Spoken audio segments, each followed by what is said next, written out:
A continuación, para dar inicio al seminario, quisiera presentar al expositor del día de hoy. El docente que impartirá la sesión es Paul González, psicólogo y psicoterapeuta, entrenador, conferencista, tallerista, autor y asesor en salud mental y bienestar a través del modelo llamado CREATE. Doctorado en salud mental con entrenamiento en hipnosis clínica y terapia breve enfocada en soluciones. Maestría en educación. Actualmente realiza investigación orientada a las políticas, planes y programas para la prevención y promoción e intervención comunitaria y gestión de la salud mental y bienestar, dando talleres y entrenando a personas a utilizar el modelo CREATE para crear y mantener proyectos enfocados en el bienestar individual y comunitario. Le damos el paso a Paul para que inicie con su presentación.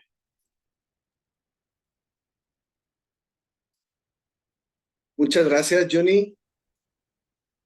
Buenas noches, buenas tardes, buenos días para la hora en la que nos estén viendo.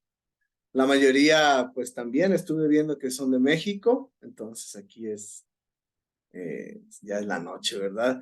Pero de todos modos queda la grabación y para las personas que nos vean en la grabación, pues saludos a la hora que nos estén viendo. Bienvenidos. Y pues yo me siento muy contento, me siento muy honrado, agradecido por esta oportunidad de compartir con ustedes algunas ideas acerca de mi trabajo, ¿sí? Lo que me apasiona, lo que me gusta hacer.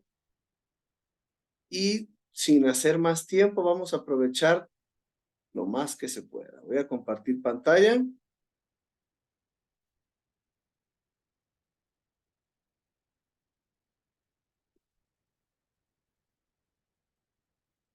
Vamos a ver.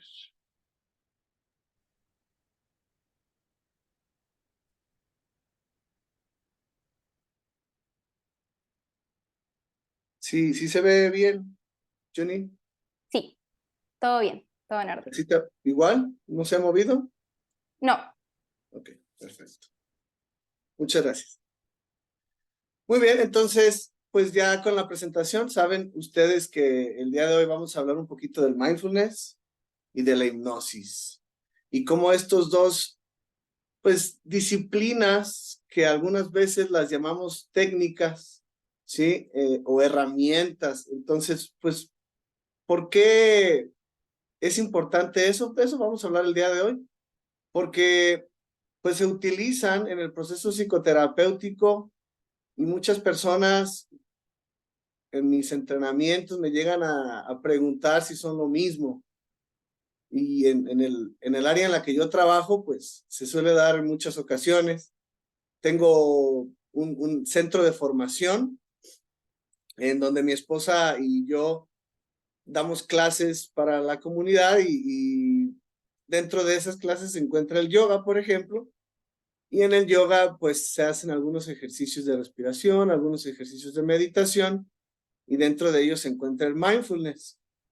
Y también en mi práctica privada como psicoterapeuta, como asesor en algunas compañías, en algunas empresas y en algunas escuelas, también he llegado a utilizar el mindfulness y también la hipnosis. Entonces, es algo que a muchas personas les llama mucho la atención.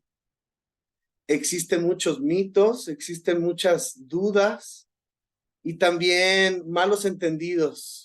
Entonces, uno de los objetivos del día de hoy será dar un poquito de claridad, un poquito de orden a las ideas y compartirles un poco de lo que yo he aprendido, de lo que he investigado y de lo que yo practico en mi práctica diaria. Y pues esta información proviene de algunos de mis maestros, de algunos mentores. Y pues bueno, la agenda del día de hoy, rápidamente voy a darles una pequeña introducción del por qué hacer este curso que, pues bueno, ya les comentaron, es el curso enfocado al estrés, ¿verdad? Al manejo del estrés con adultos, que es un fenómeno que es pues muy recurrente, llamémoslo así. No hay persona que esté libre de tener episodios de estrés o de estar pasando momentos de estrés. Entonces, pues el objetivo principal va a ser invitarlos a ese curso y el día de hoy va a ser una pequeña muestra de lo que veremos en ese curso, hablando acerca del mindfulness y de la hipnosis, algunos conceptos generales que nos pueden ser útiles en el contexto clínico. Sobre todo, quiero entender que la mayoría de ustedes son profesionales de la salud mental. Entonces, les voy a comentar algunas ideas, a darles algunas referencias, algunos conceptos clave que espero que les sean útiles en su práctica profesional y en su vida también, ¿por qué no? Vamos a ver un poquito las similitudes y las diferencias que existen entre ambas disciplinas. ¿Y por qué llamarlas disciplinas y no tanto como herramientas o técnicas? ¿O en qué momentos sí y en qué momentos no? ¿Verdad? Y al final, algunas preguntas que ustedes hagan el favor de hacer para poder enriquecer esta experiencia de aprendizaje que en realidad todos aprendemos. Entonces, la parte de las preguntas es muy importante porque tanto les sirve a ustedes como para mí también y para hacer la experiencia más enriquecedora. Entonces, no se guarden sus preguntas, anótenlas y al final las comentan, por favor. Muy bien, entonces, a manera de introducción, me gustaría comentarles que yo mismo llegué a tener también algunos prejuicios acerca del mindfulness, de la meditación, de la hipnosis, del budismo incluso. Y es algo que yo me encuentro diariamente. Por ejemplo, en la zona en donde yo trabajo, pues es una zona muy religiosa, es la zona de los Altos de Jalisco, y aquí es muy arraigado el catolicismo. Entonces, ese es uno de los obstáculos que yo me encuentro, por ejemplo, a la hora de que las personas no sienten tanta confianza a la hora de practicar estos ejercicios de los que les vamos a estar hablando, porque sienten que están haciendo cuestiones religiosas, ¿sí? Que van en contra de su religión, de lo que ellos profesan. Entonces, sí tiene el mindfulness algunos elementos espirituales o religiosos que también es importante considerar a la hora de quererlo integrar en nuestras prácticas clínicas. Está de moda el uso del mindfulness desde diferentes enfoques porque se ha comprobado su eficacia que tiene, sobre todo en algunas situaciones, ¿verdad?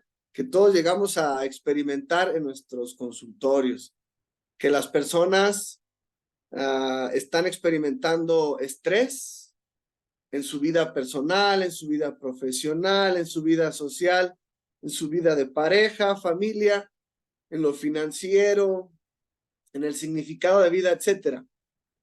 Y todo esto va generando que las personas pues tengamos más estrés, ¿verdad? En nuestra vida cotidiana, pues las exigencias diarias, el simple hecho de tener que ir a trabajar, de tomar el transporte, de salir a la vialidad, compartir el espacio con otras personas, pues esto genera estrés.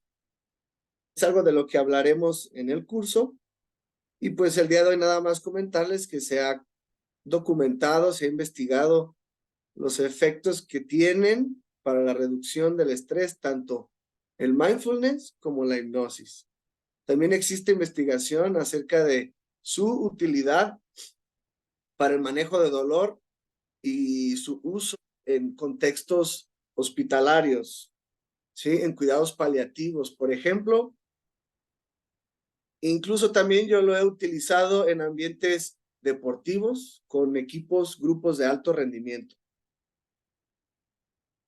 También para el manejo de la ansiedad y otras dificultades que también se han estado investigando para conocer cuáles son los efectos que tienen, sobre todo efectos benéficos, terapéuticos, ¿verdad?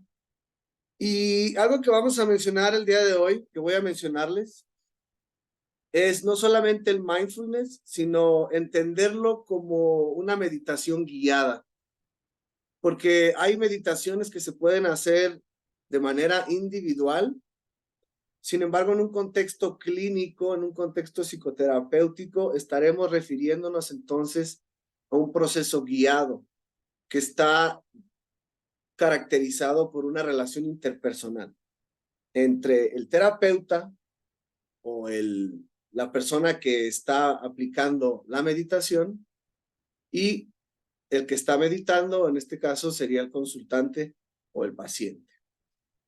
Y también la hipnosis la entenderemos como hipnosis clínica, no nada más como hipnosis en general, sino porque estaremos viendo que la hipnosis no es una técnica como tal, no es una corriente de pensamiento como tal, ni filosófica, sino que tiene que ver con un estado de conciencia en donde el ser humano está más receptivo a la sugestión y tiene un enfoque de su atención que disminuye los estímulos del exterior y puede hacer un proceso de introspección. Pero bueno, ya lo estaremos mencionando en un momento. Y este proceso de introspección, pues, tiene el objetivo también de ser terapéutico, ¿sí? A diferencia de en otros contextos que se puede llegar a utilizar también la hipnosis con otros fines. Entonces, esos serían los nombres con los que estaríamos definiendo a estos dos, pues podríamos decir como técnicas o herramientas en el proceso terapéutico. Sin embargo, a mí lo que más me interesa en esta presentación es esta pregunta. ¿Existen elementos o existe una estructura dentro del mindfulness y de la hipnosis que pueden ser amplificados y utilizados en contextos clínicos? Pues de cierta manera yo ya se los he estado planteando como la hipótesis, ¿verdad? Y estoy diciendo que sí. Sin embargo, el día de hoy les voy a mostrar cuáles son esos elementos que pueden separarse de lo espiritual, de los prejuicios que pudiéramos tener todos y trasladarlos a un ambiente clínico enfocado al bienestar, enfocado al cambio, a la transformación del ser y de su conciencia, ¿verdad? Entonces vamos a continuar. Bueno, también me gustaría que escribieran en el chat si alguno de ustedes tiene alguna experiencia o ya ha trabajado o ha tenido entrenamiento, formación con alguno de los dos, ya sea con el mindfulness o con la hipnosis. Sí, me gustaría que lo comentaran nada más para tener alguna retroalimentación de su parte. Entonces, bueno, si vamos a comenzar a hablar del mindfulness, pues tendremos que referirnos a la meditación, porque de ahí es de donde proviene, de la filosofía o de la religión hinduista o budista, ¿sí? Nos habla Jack Kornfield acerca de que una buena práctica de meditación es aquella que desarrolla la conciencia sobre nuestro cuerpo, nuestros sentidos, nuestra mente y nuestro corazón. Y en un proceso psicoterapéutico será esencial la relación, el vínculo, la alianza terapéutica para poder despertar y poder evocar estas sensaciones, estos pensamientos, estos estados en nuestro consultante. Y pues bueno, también en la meditación lo que se hace es trabajar a través de lo que hace el cuerpo, lo que dice la palabra y de lo que se enfoca la mente, que son elementos esenciales con los cuales estamos trabajando. Trabajando con esa presuposición de que existe conexión entre el cuerpo, la mente, también, ¿por qué no?, el espíritu. Y cómo esto se ve reflejado también a través del lenguaje y las cosas en las cuales nos enfocamos. Entonces, bueno, si estamos hablando de un proceso psicoterapéutico, ¿cuáles son entonces los factores que influyen para que una psicoterapia tenga algún beneficio o que nuestro consultante pueda percibir ese beneficio? Y de manera general yo podría decirles que son 3 factores, y estos factores dependen tanto del consultante como del terapeuta, ¿sí? Va a depender de sus creencias, de sus valores, de sus principios, de su personalidad. También va a depender del lugar en donde vive, de su cultura, ¿sí? Sin embargo, me gustaría que nos enfocáramos en los factores interpersonales, como les he mencionado, porque es esta alianza la que se genera dentro del consultorio, la que va a ser un factor determinante en los resultados. Por ejemplo, en la confianza, en la apertura y la disponibilidad que tenga el consultante hacia lo que el terapeuta le propone. Entonces, la parte de la conexión y de la colaboración es muy importante para lo que les voy a mencionar a continuación, ya que existen diferentes metodologías para trabajar, por ejemplo, con la hipnosis también. Puede haber un método que sea más tradicional, enfocado en la sugestión y en la autoridad. Y también existe otro modelo más permisivo, más naturalista. Entonces, dependerá mucho también del estilo, de las intenciones que tenga el terapeuta, las que van a determinar hacer ese proceso de transformación.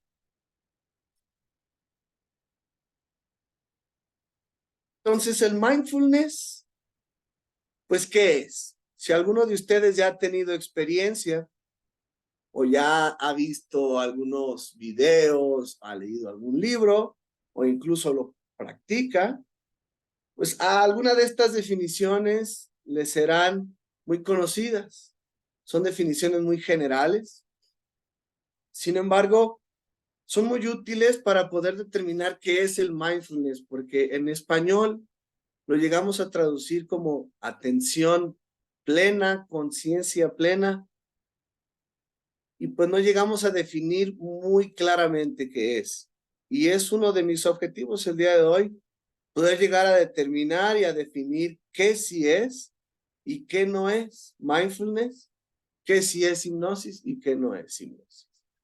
Entonces, tenemos estas definiciones, nos dice que el mindfulness es un sistema de pensamiento.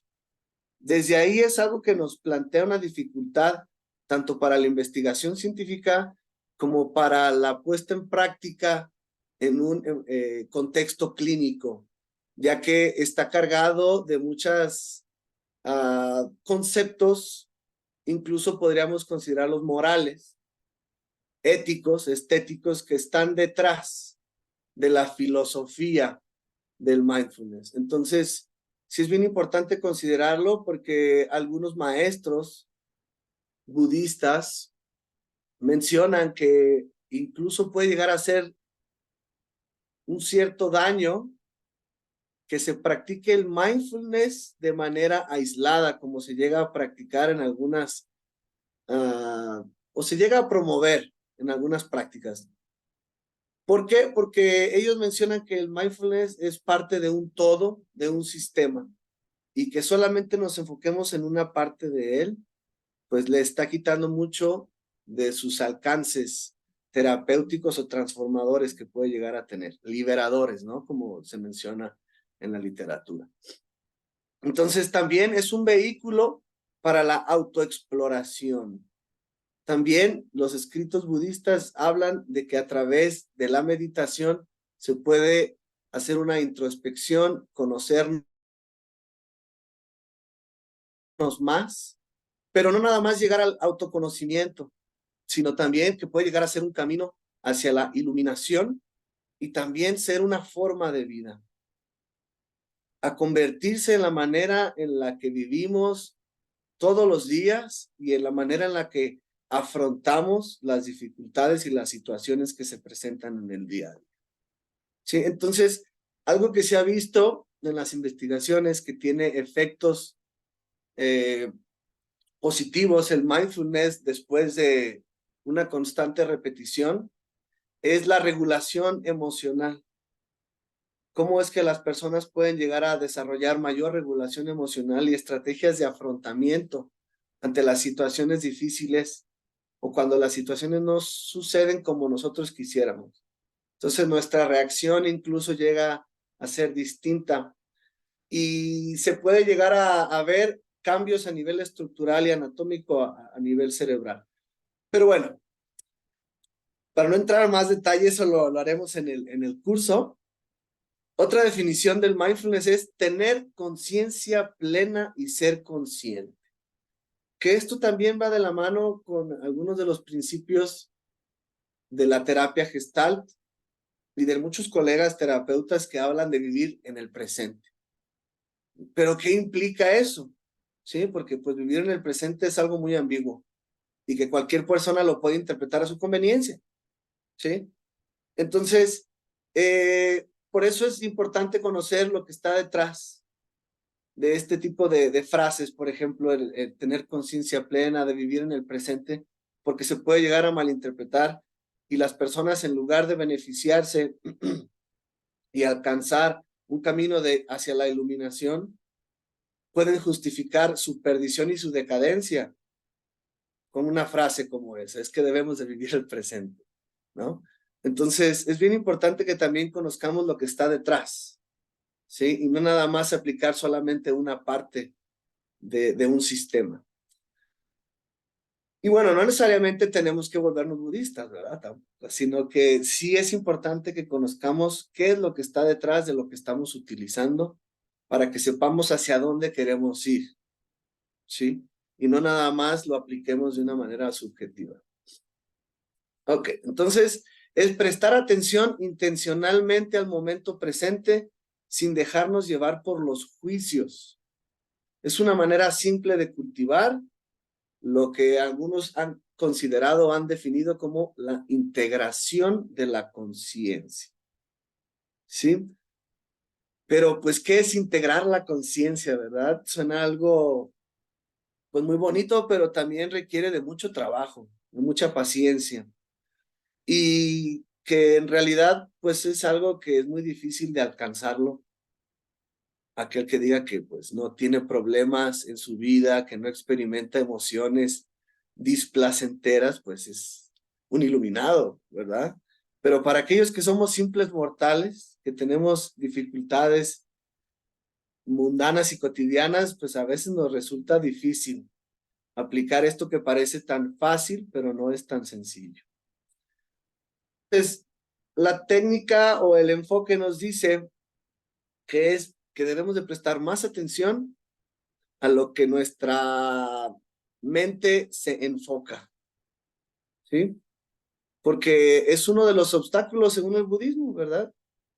Las cosas que nos distraen, nuestros pensamientos, nuestros deseos, y son las cosas que constantemente nos mantienen distraídos y también nos mantienen luchando porque las cosas sean como nosotros queremos que sean.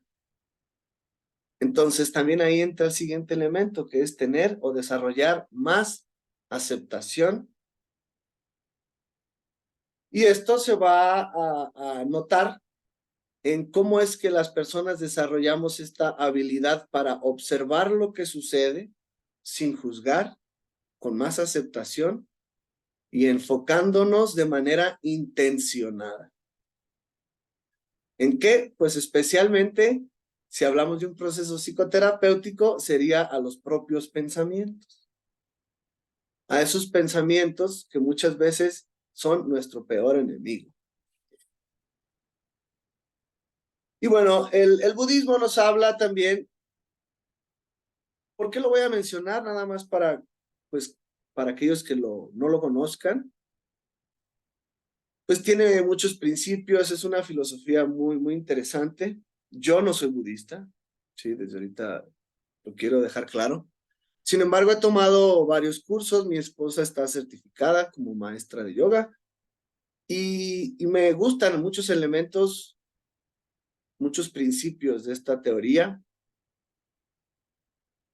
Pues no es una teoría, es una disciplina, es una filosofía, ¿verdad? No quiero ser o minimizar lo que es. Sin embargo, ¿cómo poder trasladarlo al ambiente clínico separando lo espiritual, separando lo que es de la religión y lo que no es de la religión, y lo que nos puede ayudar en el ámbito clínico, lo que le puede ayudar a un consultante, a un paciente, a una persona, a un grupo de personas, a una comunidad, a una empresa incluso? Entonces, estas teorías nos hablan de que existen venenos en nuestra alma y estos 3 venenos nos causan aflicciones, ¿sí? Dentro de esta filosofía, los kleshas, que son las emociones, son 3 principales, de las cuales se derivan otras 20 y luego otras son secundarias y terciarias, hasta llegar a ser, no sé, más de 80,000 emociones, ¿no? Desde esta postura. Entonces, por eso les digo que es algo muy amplio, que tratar de resumirlo en 1 hora, en media hora, en un curso, pues también es muy difícil, ¿sí? Sin embargo, traté de elegir algunos elementos que creo que son muy importantes a considerar cuando estamos hablando de la psicoterapia, de nuestra práctica y de tratar de acompañar a las personas en estos procesos de transformación. Entonces, bueno, también se ha puesto de moda hablar de algunos de ellos, por ejemplo, hablar del apego, ¿no? De los estilos de apego, pero bueno, esto es parte el budismo y nos habla que el apego tiene que ver con la codicia, con la avaricia, con aferrarnos a las cosas, con querer que las cosas sean nuestras, ¿sí? Con el ego. Y esto también genera los celos en las relaciones y también genera estar siempre a la defensiva porque creemos que los demás nos van a quitar lo que tenemos o lo que nos pertenece. Entonces, la manera por así decirlo, de tener el antídoto a esto, pues es aceptar que todo cambia, que nada es estable y que nada es permanente, ¿sí? Pero todos estos principios forman parte de la filosofía y va a ser muy difícil que tratemos de hablar de estos temas o de educar a nuestro consultante o a un grupo o a una empresa con estos temas, ¿no? Entonces necesitamos ver la manera de poder trasladar estos conceptos a ejercicios, a prácticas que sean más útiles en el contexto ya real. Porque como conocimiento, como teoría está muy padre, pero ¿cómo poderlo llevar a las personas que no están en este mismo canal, que no tienen el mismo chip, ¿verdad? Entonces, poder llegar a hablarles del ego, de la codicia, del apego, a ellos les puede parecer que estamos hablando de cuestiones morales, ¿verdad? Entonces, si nosotros lo que queremos, por ejemplo, es promover un estilo de vida saludable, pues ellos pueden pensar que estamos promoviéndoles un estilo de vida basado en una religión. Entonces, también, pues es importante que tengamos cuidado en eso. Entonces, también el rechazo sucede cuando las personas tenemos una cierta aversión, un cierto miedo y un disgusto o insatisfacción por cosas que no podemos cambiar. Como cuando nos queremos también que ciertas cosas que hay en nuestra vida no quisiéramos que estuvieran ahí o que sucedieran. Algo muy sencillo como el tráfico, ¿no? Por ejemplo, automáticamente surge en nuestra mente el rechazo porque no quisiéramos que estuviera el tráfico y nos surge en nuestra mente el miedo a llegar tarde, qué pasó y qué tal si sucede algo. O empieza la agresión y empiezo a pitar y empiezo a maltratar y empiezo a manejar de manera más imprudente. Pero bueno, eso sucede porque son cosas que no podemos cambiar y nosotros estamos peleando constantemente porque queremos que las cosas sean diferentes a como son. Y pues eso no lo podemos cambiar. Que las cosas son como son. Y bueno, también el otro veneno es la ignorancia. Entonces, al hablar también de ignorancia, la gente se ofende.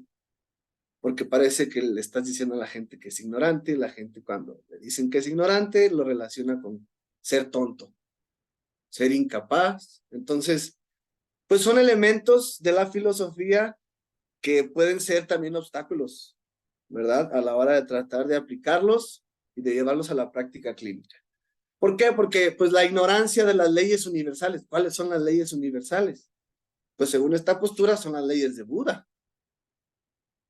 ¿Sí? Entonces tendríamos que seguir el camino, ¿verdad? Entonces eso es bien importante porque también los budistas dicen sí, porque si tú haces meditación sin considerar las leyes que te da esa sabiduría, pues no estás haciendo el trabajo completo. Solamente estás atendiendo una parte. ¿Sí? Entonces, pues bueno, aquí está una frase. Aferrarse al odio es como tomar veneno y esperar que la otra persona muera. Porque a final de cuentas, esa es ignorancia. Que cuando cometemos un acto tratando de hacer daño al otro, en realidad nos estamos haciendo daño a nosotros mismos. Cuando nos enojamos, insultamos, agredimos, pues eso también nos hace daño a nosotros mismos, a nuestro espíritu, a nuestro ser, ¿verdad?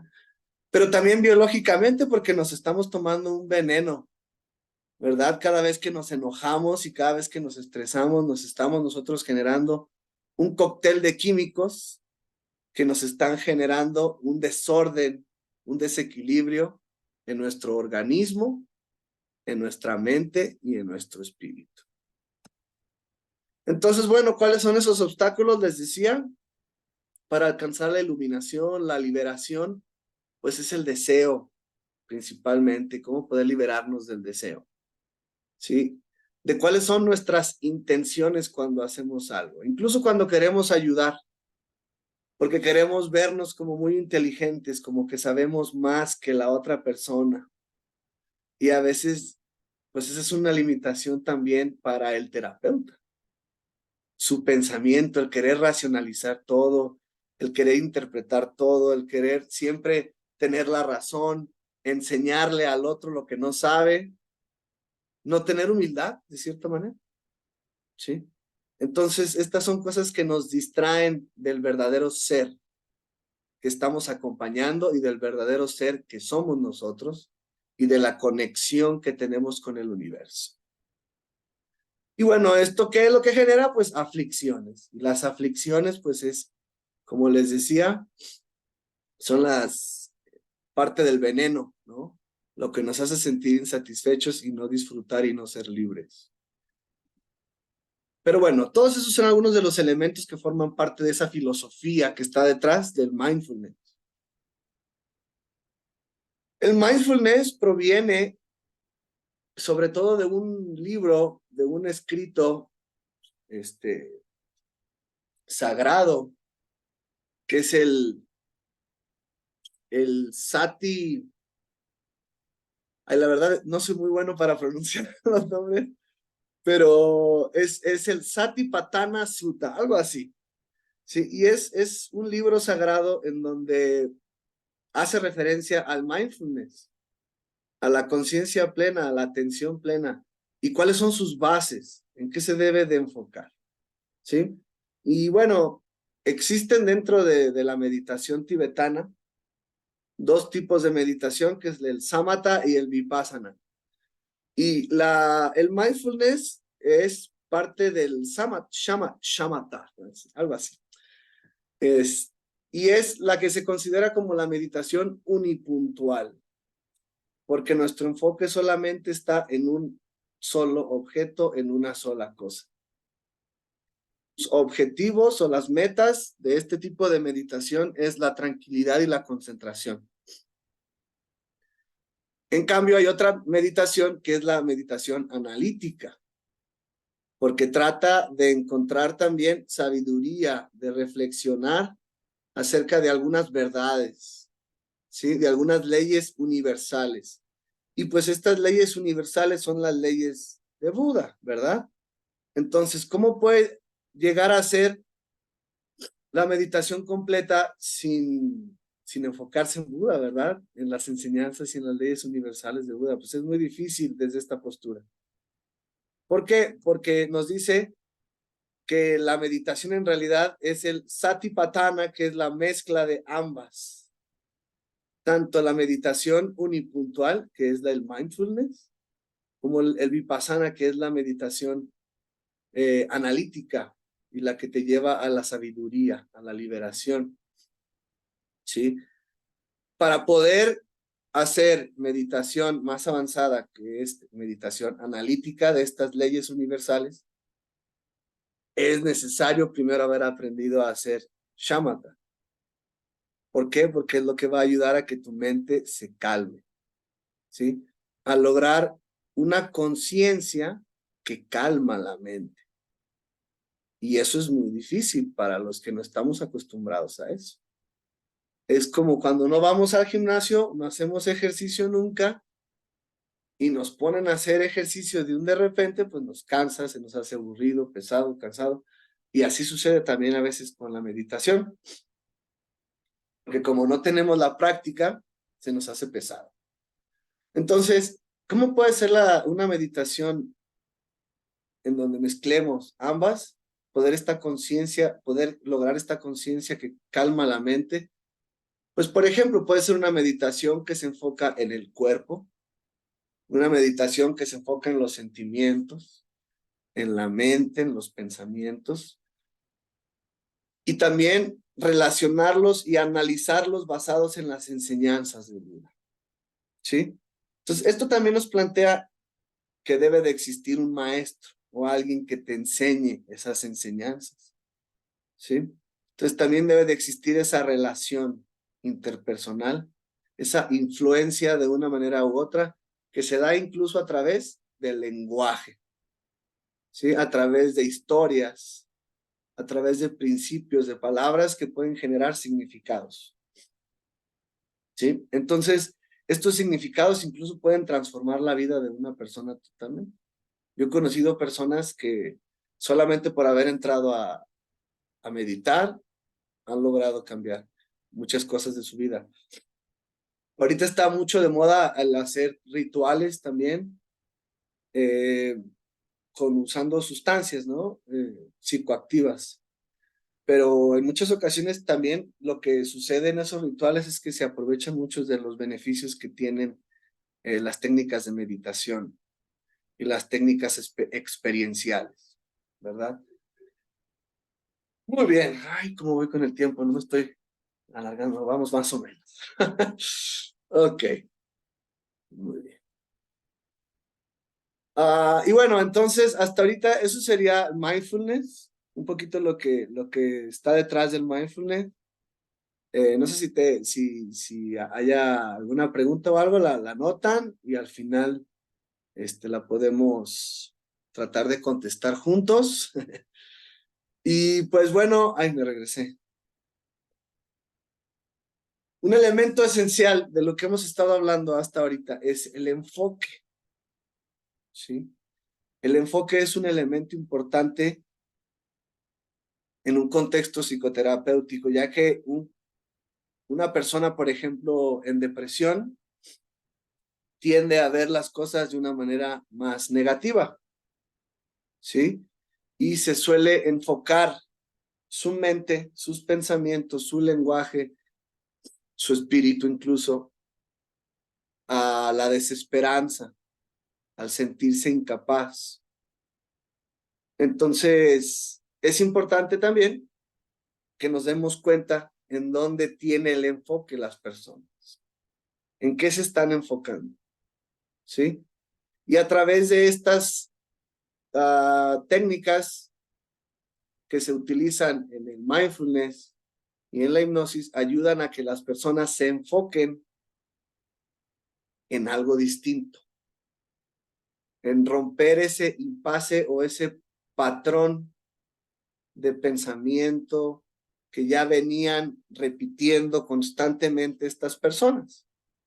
Entonces, ahí la relación interpersonal o el trabajo que hace la intervención de un terapeuta es de gran importancia porque ayuda a que la persona tenga un enfoque distinto, pueda percibir su realidad desde otra perspectiva, incluso que pueda haber oportunidades cuando antes no las veía.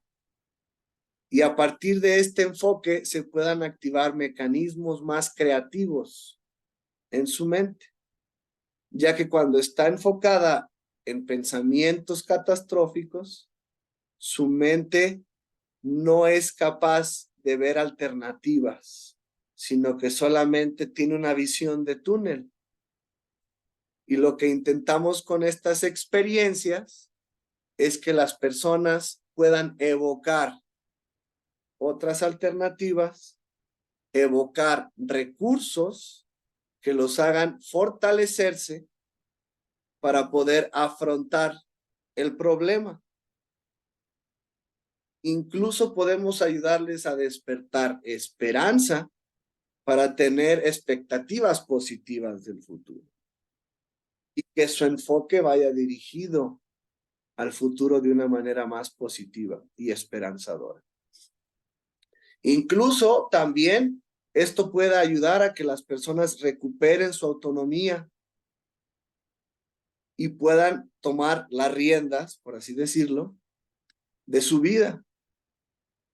¿Sí? Entonces, esto va a depender de lo que la persona se esté enfocando, porque si se está enfocando en que no es capaz, pues ¿cómo podemos lograr que la persona se sienta capaz, por así decirlo? ¿Verdad? Entonces, si está yendo al pasado para recordar experiencias negativas, traumáticas, de resentimiento, nosotros podemos ir al pasado, pero para recuperar recursos, excepciones, momentos en donde la persona demostró tener fortaleza para salir adelante de esa situación. Y podemos hacer esa regresión, pero enfocándonos más en lo positivo en lugar de la experiencia traumática, que sería lo más tradicional. ¿Sí? Ok. También algo importante aquí es la sugestión, ¿sí? Porque esta palabra o este concepto se puede entender de muchas maneras, porque se traduce del inglés al español. Entonces, suggestion puede ser incluso una sugerencia, y no necesariamente estar sugestionando a algo, ¿sí? Entonces, también en la hipnosis es muy importante el enfoque que tú utilizas, las palabras que tú utilizas para poder catalizar esas experiencias y que esas experiencias sean transformadoras a través del lenguaje, la relación terapéutica, que es muy importante.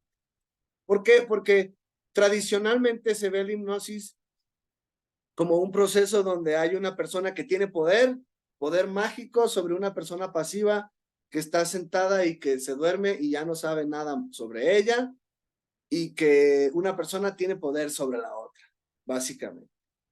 Cuando en realidad no es así.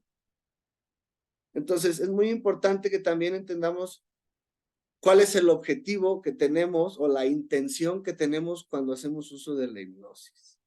¿Sí? Entonces, ¿qué es la hipnosis? De manera general, existe en la Asociación Americana de Psicología, en la APA, existe la División 30, que es la división que se encarga de, en donde se encuentra ahí la hipnosis como una práctica que es validada por la APA.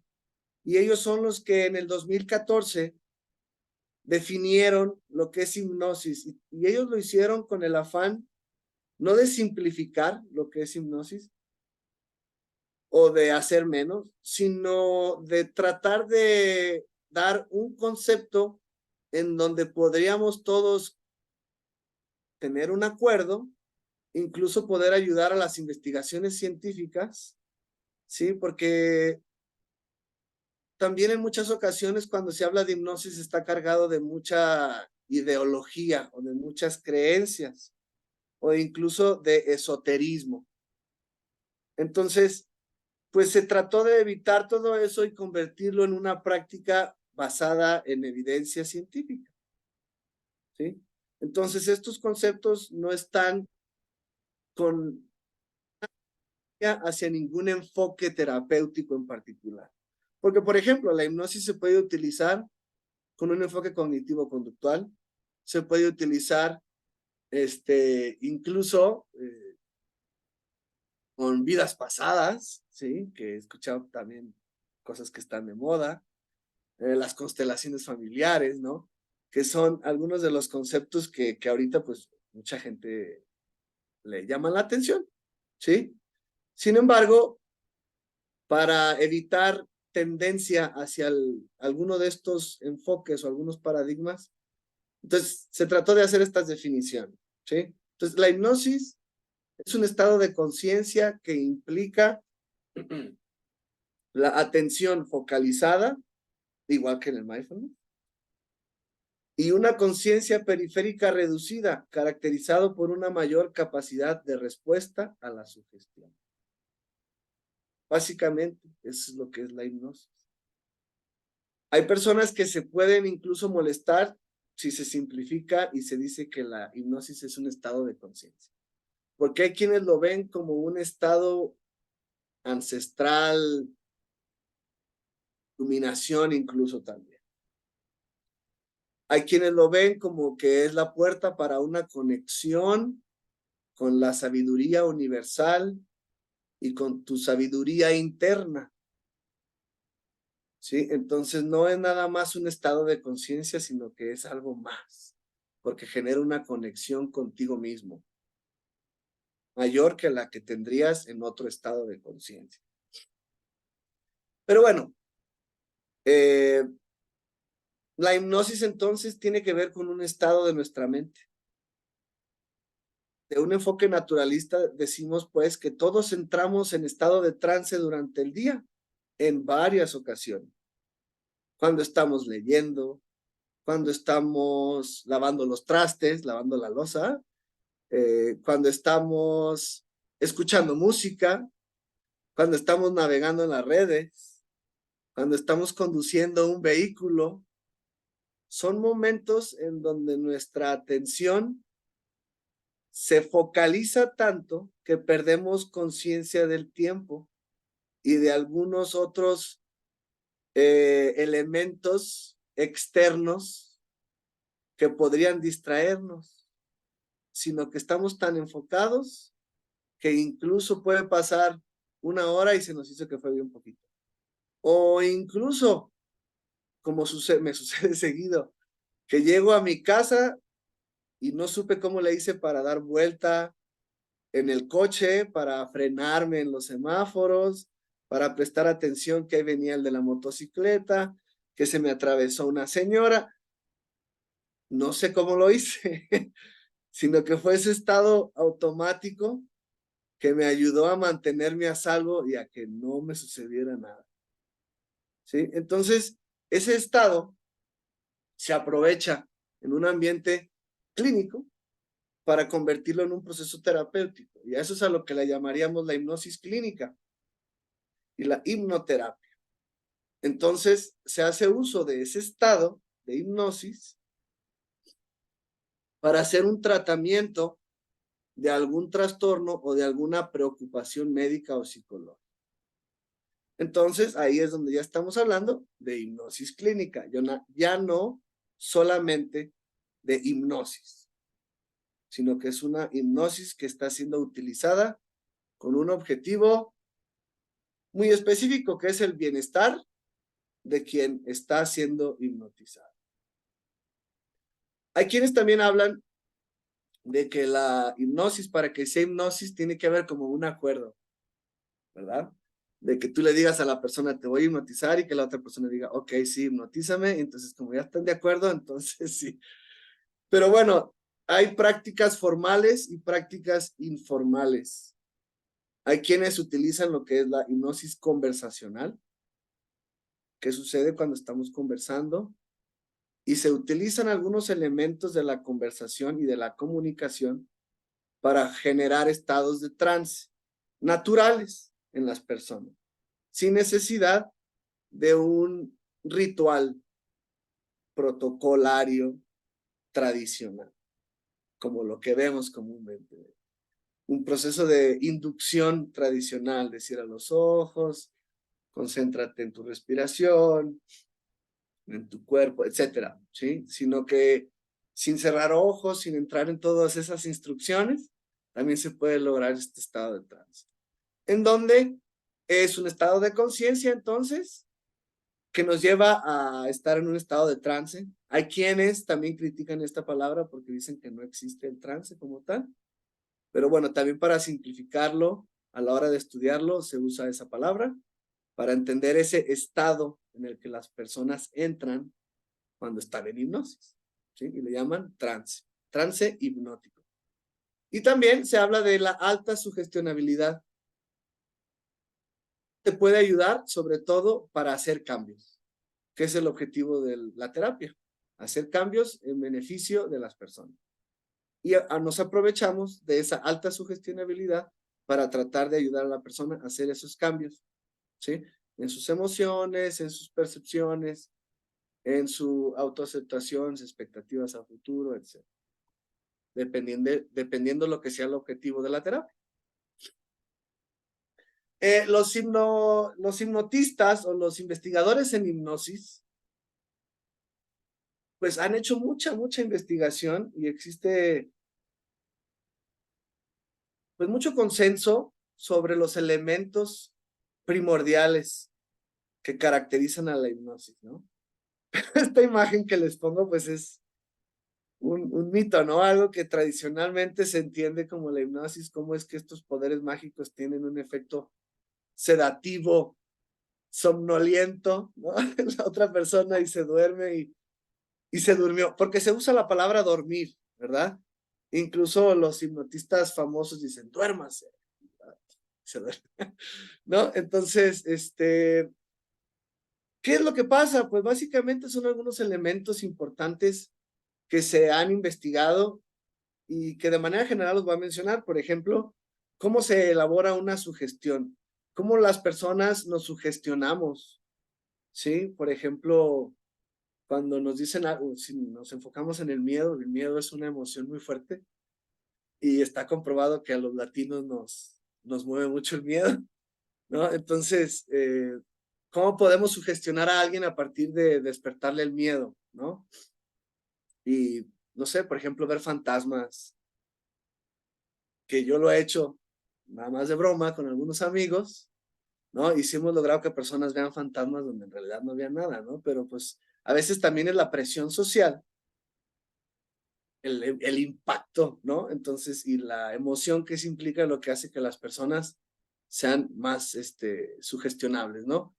También existen estilos de sugestión y personas que son más altamente sugestionables. Hay personas que son más fáciles de convencer y hay personas que no, ¿verdad? Por ejemplo, hay personas que se pueden concentrar más fácil, hay personas que no. Hay quienes hablan de la resistencia en la psicoterapia y que una manera de trabajar la resistencia es con la hipnosis. Pero algunos pueden pensar, ¿cómo?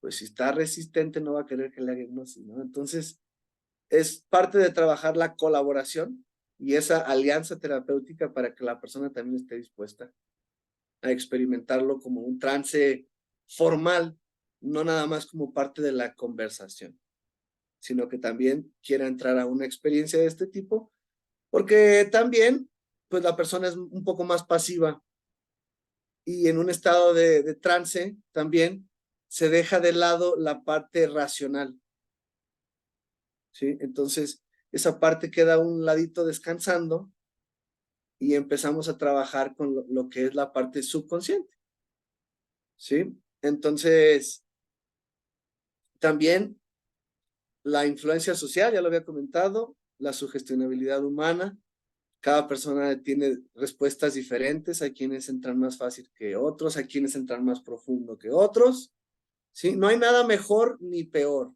desde el enfoque que yo trabajo, o desde los enfoques naturalistas, centrados en soluciones, porque utilizamos lo que la persona tiene. Uno de los principios es la utilización, ¿sí? Entonces, si la persona tiene un trance muy leve, usamos ese trance leve, ¿sí? No tenemos por qué a fuerzas tenerla que someter a algo, ¿no? Entonces, eso es algo de lo que hace la diferencia en el modelo que yo propongo o en el que me he entrenado, porque es un modelo más naturalista y que también respeta más la dignidad de las personas y no trata de ser autoritario, ¿no? Sino más permisivo. Y pues bueno, también el sustrato neurológico de la atención, porque se ha hecho investigación, qué áreas del cerebro se activan, cuáles se desactivan cuando una persona está en un trance hipnótico, ¿sí?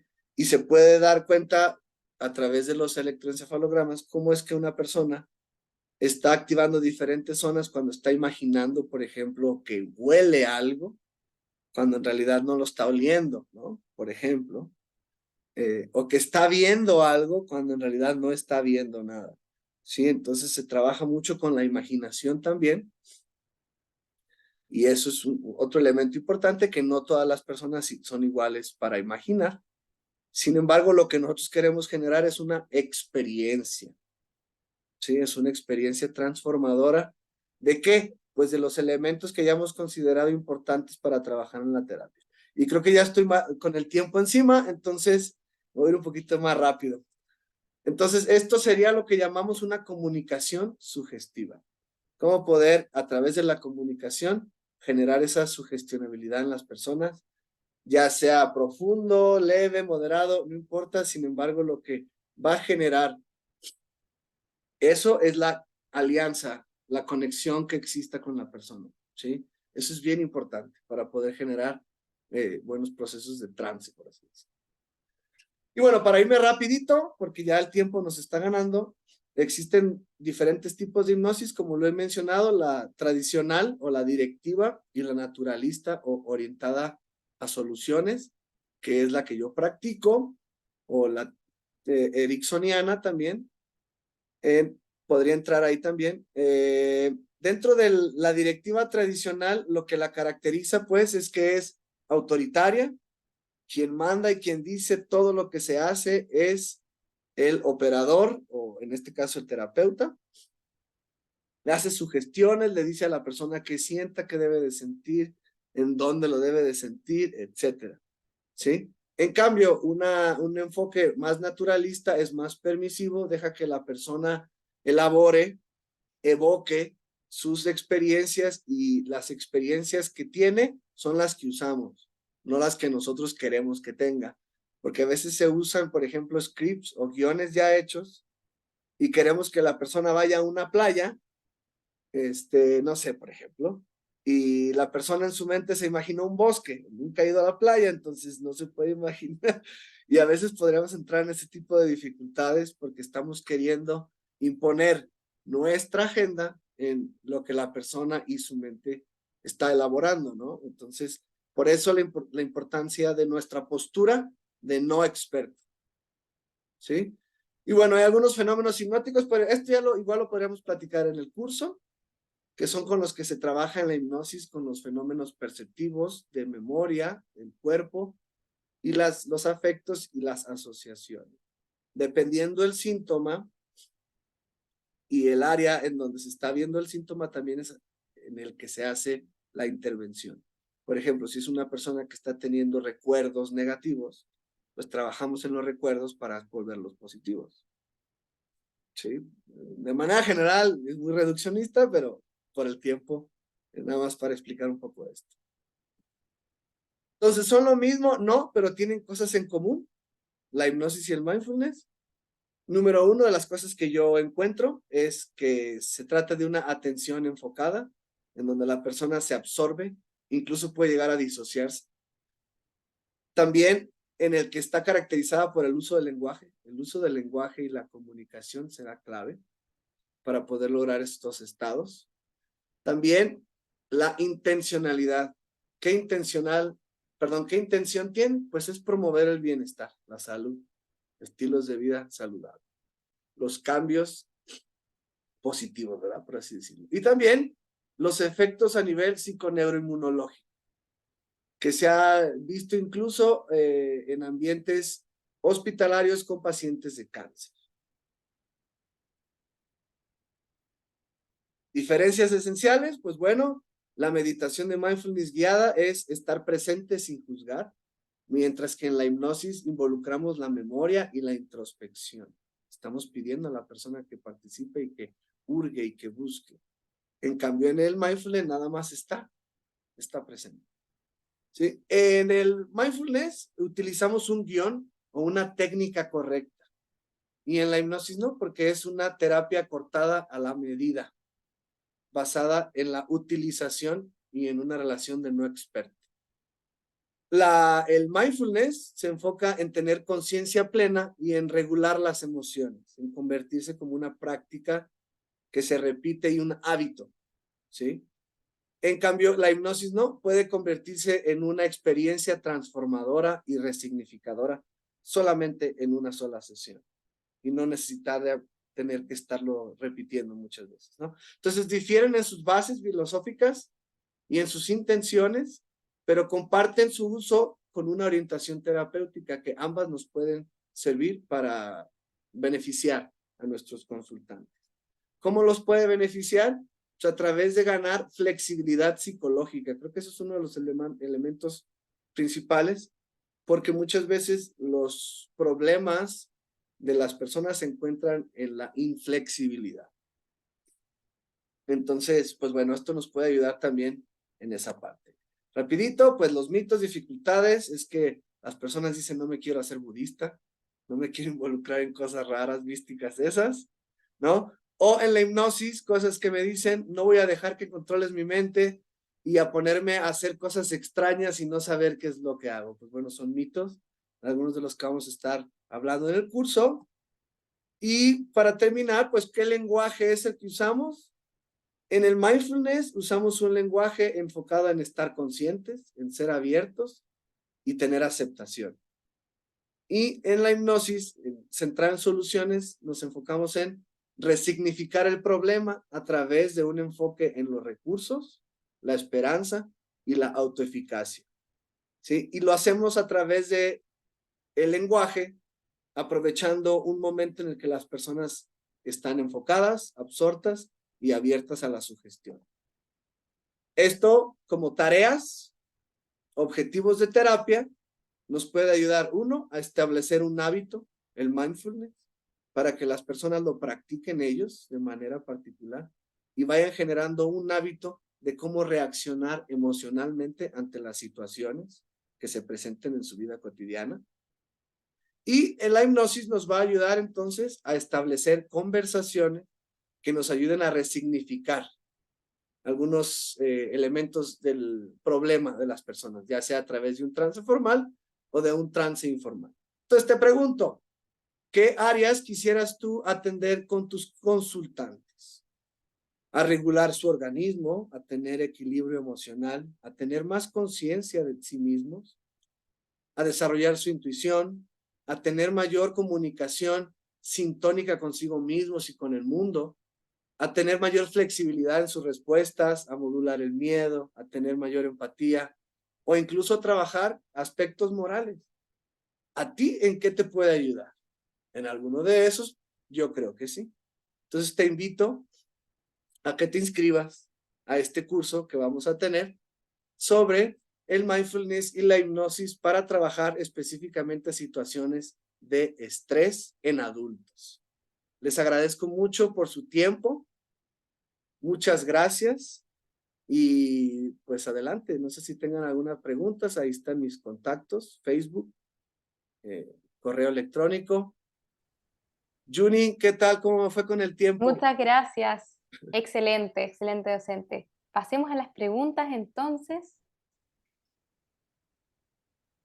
Pueden levantar su manito virtualmente y yo les voy a dar acceso a sus micrófonos.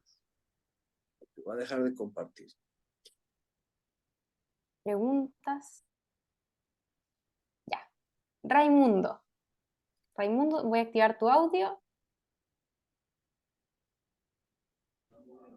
Gracias, ¿sí me escucha? Escuchamos, Raimundo, Muchas sí. gracias, muy buenas noches. ¿Qué tal, maestro? Sí, mi pregunta me hace muy interesante.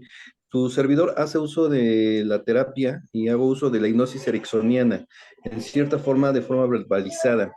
No obstante, la he utilizado mucho en trastornos de ansiedad generalizada. Sin embargo, me genera... ¿Se silenció su micrófono, Sí, Raimundo? está silenciado. Voy a A ver, reactivar nuevamente su micrófono, Raimundo. sí, ¿ya se reactivó? Raimundo se cortó. Sí. Sí, sí, te escuchamos Ah, nuevamente. perdón. Sí, mencionaba que en el uso de terapia con hipnosis ericksoniana, para trastornos de ansiedad, principalmente generalizada. Y me ha servido bien el generar un mapa corporal en el cual identifican dónde se encuentra el dolor emocional. Posteriormente, la mayoría de las veces se va a hacer la tilde, que es parte del pecho.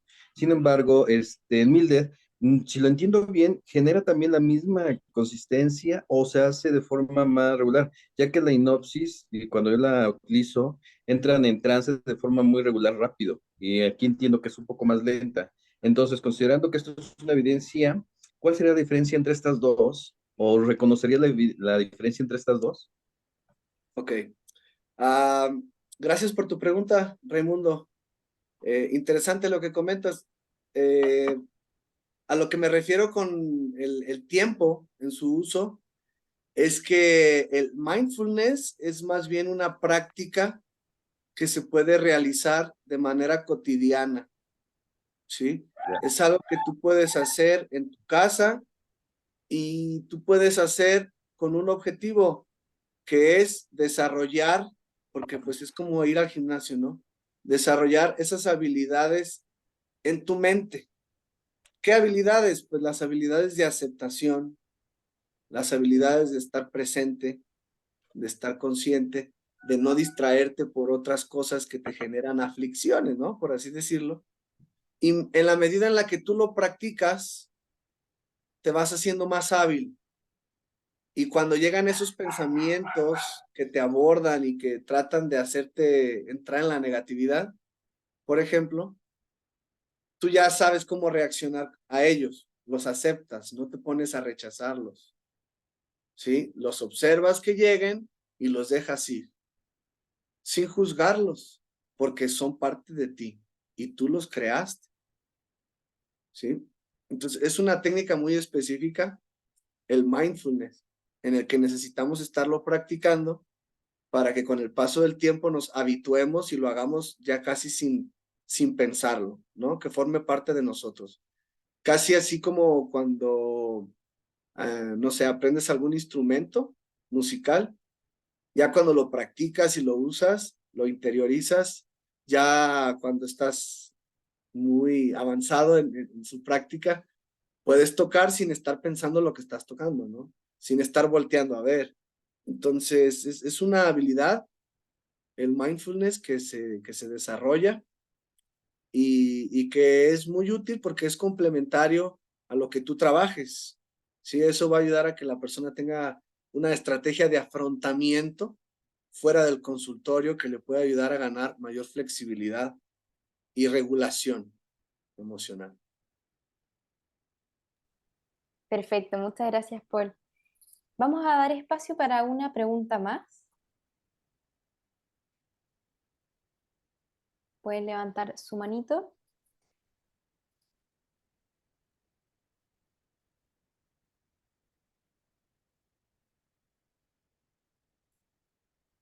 Bueno, como no tenemos más preguntas por micrófono, vamos a pasar al chat. Abraham Santamaría pregunta, ¿se puede vivir en todo momento consciente de uno mismo? ¿No sería peligroso? Fíjate que relacionándolo un poquito con el comentario de hace un momento, eso puede pasar también con alguien que tiene ansiedad, ¿no? Incluso hay quien pueda decir cómo puede enfocarse en sus sensaciones, eso no lo va a ponerse más ansioso si eso es lo que tiene, ¿no? Entonces, son estrategias que forman parte del modelo ericksoniano. Y también invitan a la persona a que deje de rechazar esas sensaciones, sino que las acepte como parte de él y que sepa qué hacer cuando se presentan. Y que se convierta o que se vaya haciendo más, tenga más confianza en que puede afrontarlas de una manera sana. Y que son parte de él, son parte de su mente, y que conforme vayamos practicando o adentrándonos más en la práctica, incluso pudiera pues llegar a etapas más avanzadas de la meditación que también tienen que ver con encontrar sus intenciones que están detrás de esas emociones, de esos pensamientos. Sin embargo, centrarse en el cuerpo es la base principal, es lo más básico que tenemos. Antes de tratar de cambiar nuestros pensamientos, hay que tratar también de tener contacto con el cuerpo, ¿sí? Entonces, sí es muy importante esa parte corporal. Y, pues bueno, no sé si contesté su pregunta. Sí, perfecto. Muchas gracias, docente. Y con eso ya vamos cerrando. Les damos las gracias por su participación en el seminario de hoy. También agradecemos al expositor Paul González por esta tremenda exposición. Así que, Paul, te puedes Muchas despedir gracias. de los participantes. Muchas gracias, Juni. Muy amable. Es muy linda. Agradecerles a todos por su tiempo. La verdad, no está de más repetirlo porque pues nos están dando el tiempo y su atención por estar aquí. Les agradezco muchísimo y por la oportunidad de poder compartir algunas ideas y pues igual invitarlos a que se inscriban al curso para que podamos ahondar un poco más en estos conceptos y ponerlos en práctica. Creo que también eso es bien importante porque este curso también se va a tratar de hacer ejercicios de práctica. Entonces, me gustaría verlos ahí. Muchas gracias. Que tengan buena noche. Gracias.